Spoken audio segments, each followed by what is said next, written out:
next item on the list, we shall have a look at ESP Tools. One of the most, actually, the biggest important tool for an admin. Yes, moo. The ESP Tools. This allows you to see or scan around you for objects, items, players.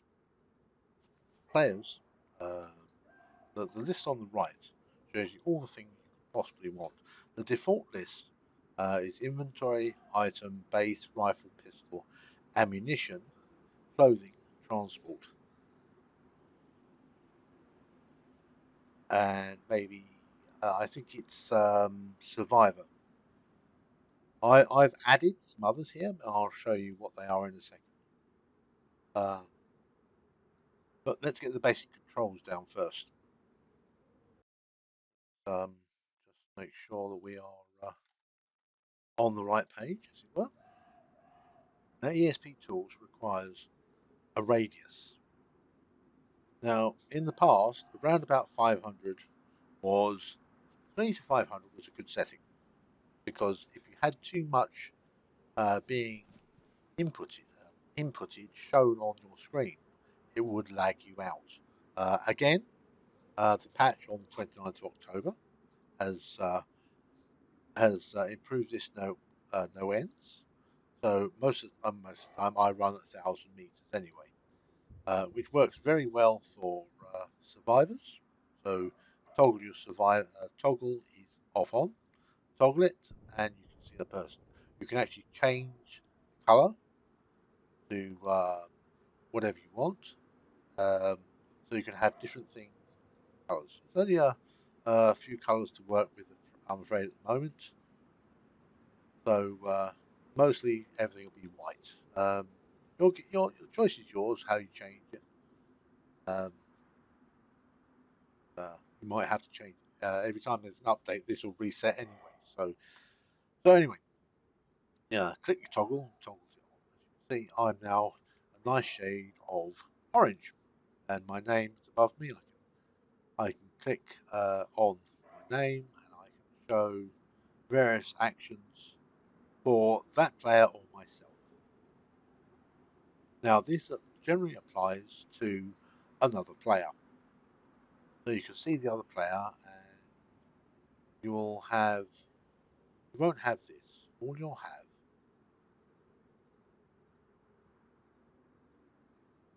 bring that back up, all you'll see is generally this of a player.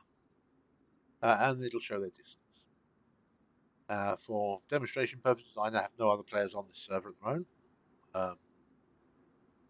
But there we go. We can remove class name. Don't need that. I'll explain that in a second. So we've got the item selected or the object selected on the right hand side, and we've toggled it on, and we've got a distance. If the player was over 1,000 meters away, they would not show on the screen. Around that varies. You'll find sometimes it goes a bit further, but that depends on your own latency, etc. So we've identified the person,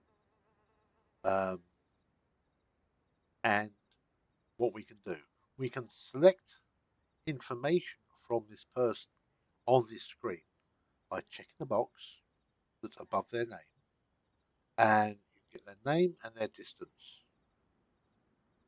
You can change other things. You can get their health and how much blood they've got, and then you can have other things. You can copy their position. You can select them in Player Manager. So if you bring up Player Manager, you'll see that this actually toggles them on and off. Then up to you. You can bring the person to you, the person you've got on your screen to you, or you can go to them and you send them back. This is exactly the same thing as the information in, or the controls in the Player Manager screen. Bring, go to, return. But the Player Manager has some better options. You won't use the above this bit very much. It's helpful sometimes, but not all the time. Usually, the best thing would be to actually identify the person, get near the person, and then go into free cam mode. And in free cam mode, come over to the person, see what they're up to, go right round WASD, move you around the person, press spacebar, won't have any effect at all. But you can now, as of 29th of October, bring up your interface, press your spacebar, and now you've got control, just like in FreeCam, but FreeCam with admin controls available to you. So you've identified the culprit. Let's say he's killed somebody, and you want to know what's going on. You don't need to click his thing here. You can select him here, or you can just select him. It's better to actually be in free cam mode, looking at him, seeing what's happening around him, and then work using your player manager to control him. Ideally, you'd freeze that player first. Freeze the player. Don't forget to unfreeze him. This notification at the top can be very confusing if you click onto it too fast. You don't know which one you're in. Generally, the last one that displays is the one that's active. So we'll unfreeze myself, and we're good to go. So anyway, back to ESP. So that is ESP for players. Better to be in free cam mode when you're dealing with a player. You can see what's going on. Let me just put my glasses back on so I can see the screen better. There we go. That's better. Right. Okay. So ESP. You'll see that I've got some extra items here on my screen. Let's say, for instance, underground stash. Now this is the item you can bury. So let's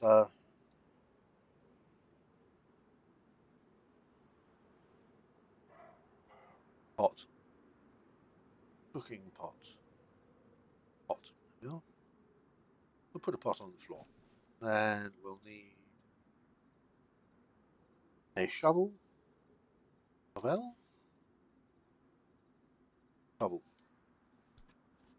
and we can bury the cooking pot.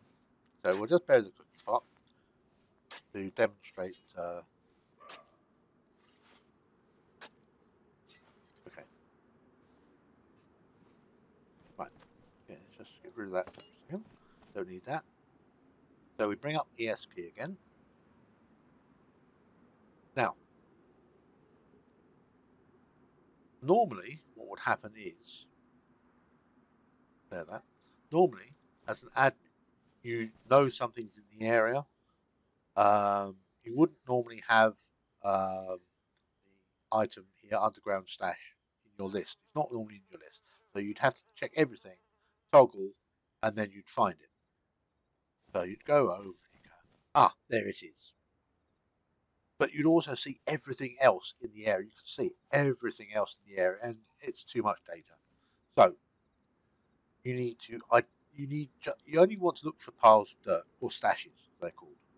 So we'll click on Show Class Name, and now it will tell us what it's called, Underground Stash.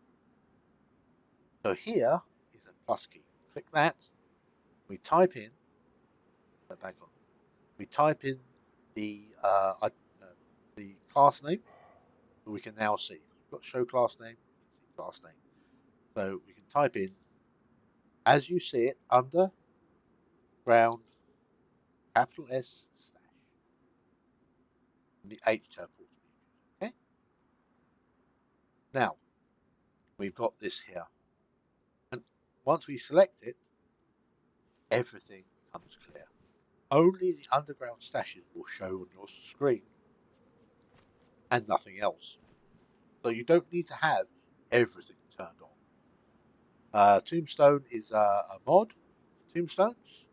Dark Horde is a mod, underground stash. RA body bag instead of tombstones, both on the server. So as you can see, you can choose what you have. Let's clear that. What do we reckon? What shall we? Something we normally find. Um, Code lock. Code lock. Okay, that's another mod. Spawn a code lock there. Again, we don't know what it is, but we know if we spawn one, create a new filter. So we can see it's code lock. Select everything. Code lock pops up. We'll create a new filter for code lock alone. Code capital LOCK. Because remember, class name is still active. Choose OK. Uncheck everything, clear everything. Remove that. Okay. So we run into a town and we go, oh, I want to find code locks. Find a code lock amongst that lot. No. Okay. So that's going to be a nightmare. So turn that off. We've created a new filter called code lock. No code lock there. Oh, there's one. Look at that. So there we go. That's how you create the filters. When you're finished with it, if you want to keep things tidy, you can remove that by just clicking that. Instantly it turns off, but everything else gets turned back on. Turn it off again. Underground stash, I've got 2 underground stashes. Turn that off. Again, once you've got a class name here, you can change its color. For instance, underground stash. Let's turn that into purple. Now, underground stash, purple. Nice purple. So it stands out. You know that's an underground stash, and you can have other things coloured in different things. So look at the object, keybind, press delete. Yes. Code lock. Press delete. Choose yes. Shovel. It takes a long time, doesn't it? Hence the wonder of ESP tools. Expanding it, there's not much point in expanding ESP tools. Not as useful in expanded mode anyway. However, there is an option to delete stuff. Now you can either delete it once you identify it, check it, and you can delete it or delete all.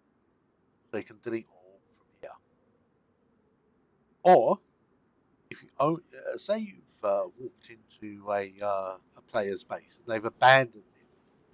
Let's imagine this is a player's base and they've abandoned it, and you wanted to delete some of the stuff on the ground, or somebody just dumped stuff on the ground. You want to delete it. Come to the radius. Drop it right down as small as you can without going too small. Click delete in radius. It will then bring up this. You don't need to enter a class. Or you can. You can put, if you know what the class is, for instance, code lock, only code locks would be selected. But we don't know what's in the area, so we're just going to click delete in radius. We can leave that empty. We're just going to choose OK. And anything within 11 meters will show up on the screen, ready to be deleted. Now we can clear the list, or we can just click that trash can there. We'll remove it from the list. Or we click this, and this will actually, sorry, the X removes it from the list. Trash can actually deletes it. Or you can delete all. Choice is yours. We delete one item from the list or delete everything in the list. Just make sure you just make sure everything in the list is what you want to delete. Just choose OK. And then everything in the 11-meter area is deleted. For instance, let's go and find a fair quantity of stuff. Difficult to see, but let's teleport to the roof here. Oh, there's a zombie up here. Go over there instead. I don't want to be having fun with him.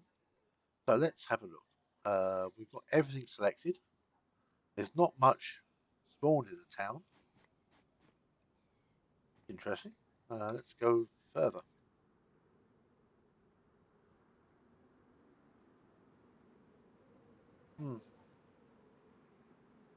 Okay, there's a few bits here. So come up ESP tools, and I think the maximum range is about 300 meters. So as long as you're not in a built area that you built yourself, like those things over there, as long as it's natural map surface area, you can delete in radius quite happily, and you won't remove the buildings, because if you delete in radius, you'll remove all that stuff over there I've just built. So again, we'll choose 300 meters. We'll choose OK, and it shows you all these things. Now, the fun bit is, it doesn't always say what you're deleting. You can, if you scroll fast, sometimes those things will pop up. As you can see, there's some stuff that it recognises, some stuff it just doesn't understand. So you'll have to be sort of very careful when you're deleting in a large area. It's very difficult. So let's just delete all, see what happens. It takes a while, doesn't it? 2,855 items in this one 300 meter radius area. 300 meters over there was fine. They've respawned already. The apples have respawned. But 300 meters goes right over there to those houses. So it was quite a large area. I deleted. Very good for deleting bases, but not so much fun when you're dealing with loot in an area. If, for instance, you wanted to wipe all the military loot in Bible, for instance, you could use the delete option to delete everything and make sure it all refreshes itself. Yeah. So you've got lots of clothing, not many guns. Go in there, do a AOE wipe, as I call it, the deleting radius option, and you go away and come back. So you'd have to go about, I think, you have to go about 200 plus meters away. Things to start spawning back in. Maybe about 10 or 15 minutes it'll all spawn back in. But anyway, that's how you delete stuff in the delete radius. Be very careful when you're doing it. You can't delete, as you see, maximum 300 meters. So when you're in an area that you've built or had built, you delete in radius, you will actually attempt to delete or might delete all this stuff. Now let's have a quick look. Let's see. Oh, what was that? There's a mushroom.